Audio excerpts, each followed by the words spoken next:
Hello, I thought I'd take a little bit of time to explain some of the ins and outs of the different drummer waves, since that's sort of the heart of different drummer. One of the first things you have is your wave frequency and amplitude, and those are controlled by these sliders, and there's a 1F, 2F, 3F, which are multiples of your carrier wave, which is expressed in cycles per measure.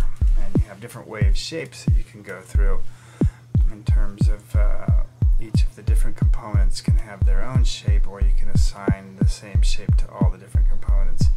As I adjust the 6F, you can see it makes the wave go a little bit bumpier. You can invert the wave and it will reverse the direction of all the vertical components of the wave. And there you can change the cycles per measure, make it a real high frequency, invert that, go in and change the beat value, which will change where different drummer tries to quantize the wave. So the wave is interpreted on beats, and you can adjust with a finer adjustment by starting in the middle, or a wider adjustment, and then you can drag outside of the control to go to measures per cycle over on the far side, and then back to one cycle per measure. And then each component has some separate controls for the shape, and that appears as a little icon, and you can see the wave can sort of be sheared apart using different shapes. And then you can change the factor, the multiplication factor, to any number that you want, pretty much, and that will create some strange patterns. You won't always hear the difference because of the quantization,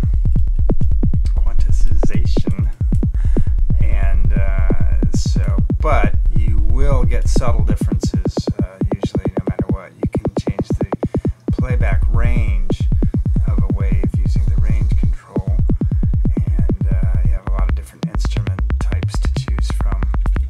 Also, you get a lot of different effects that way. Well, not effects, but different musical results depending on what instruments. They can be drums, they can be more tonal. That one's got some reverb on it, and you get a completely different interpretation of the wave depending on the instrument. The phase controls the left and right position of the wave, and I can just make those a little bit closer together, and just tweak it until you kind of maybe get something that you want to work with. I'm mostly just trying to show you how all these parameters work, not really trying to craft a particular wave here. Here I'm going to put in 1/8, which is 8 measures per cycle. And you can see that slider now controls a much longer cycle. I'll zoom out to 8 waves, and you can see, 8 measures, and you can see that pattern starts to repeat after 8 measures because I set it at 0.125. Zoom back in here, and to 1 measure, and then you have the Y position, which basically lowers or raises the wave up. Right now we're working on the note wave, and there are 6 different wave types. There's note, rest, tie, dynamics, panning, and beat waves, and I'll go into most of those. Let's change the beat value to kind of hear wave. When you quantize it lower, of course, it slows it down and it can't play as often. Alright, let's go take a look at the rest wave. Right now it's flat, so I'll introduce the 1 cycle wave, which will basically carve out the right side of this measure where it goes above the midline. And let's change the beat value so you can sort of hear the first part of that measure playing a little more. And if I flatten it back out and then add in 2 instead, the 2 multiplier, I'll see 2 cycles, and then I'll get 2 rests in that. Or the same effect can be had if I put it at 1 and then move the cycles per measure to 2. So there's different ways to kind of achieve the same result. But the multipliers are handy when you want to get something relative to your carrier wave. Alright, you can always flatten a wave.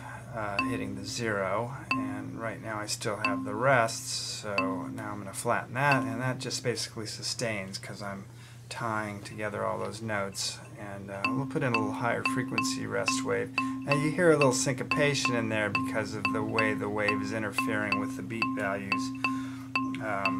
But you can always play around with either inverting it or changing the phase of the rest wave, and you get various variations on the syncopation that way.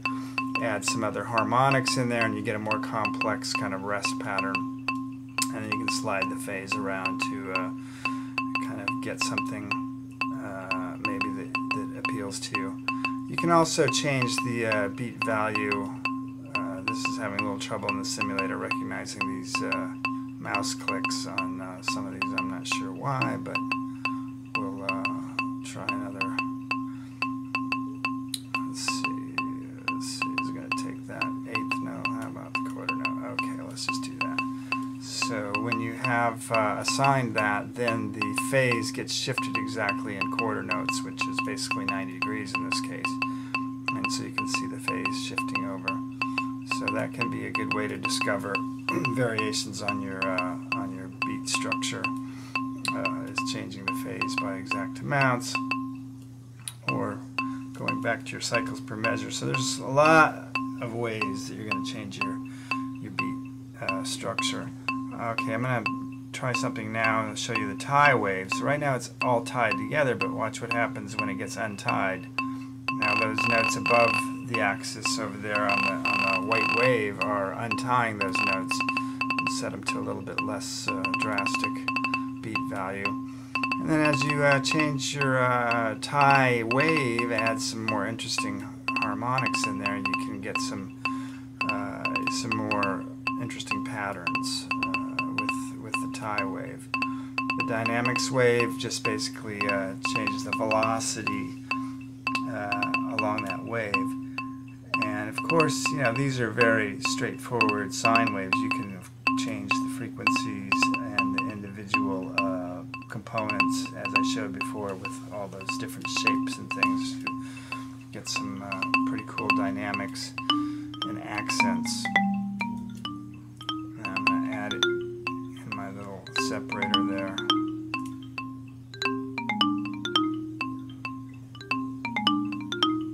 Alright, so you can sort of see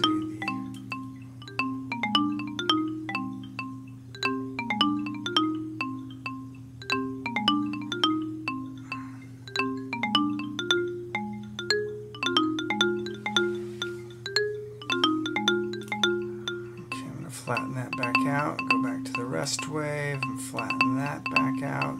I want to show you the beat wave. Let's go back over to eighth notes. And the beat wave is an interesting new wave that has been recently added in 3.0. And what it does is it changes that beat value, but according to a wave. There are different styles, A, B, C, and D, that change it in various ways, interpret the wave differently, basically. And in this case, it's dividing it by 2 or by 4, or sort of multiplying it by 2 and 4. And that interacts with the tie wave. So if it's all untied, then you'll hear that beat wave expressed a little more exactly. But if some of the notes are tied, it still will try to honor that tie. Now you can turn that behavior on or off, or have two different styles of how the tie wave gets interpreted. Here I'm adding a little bit of randomization into the tie wave, which will just cause it to sometimes not tie it or tie it depending on a certain probability.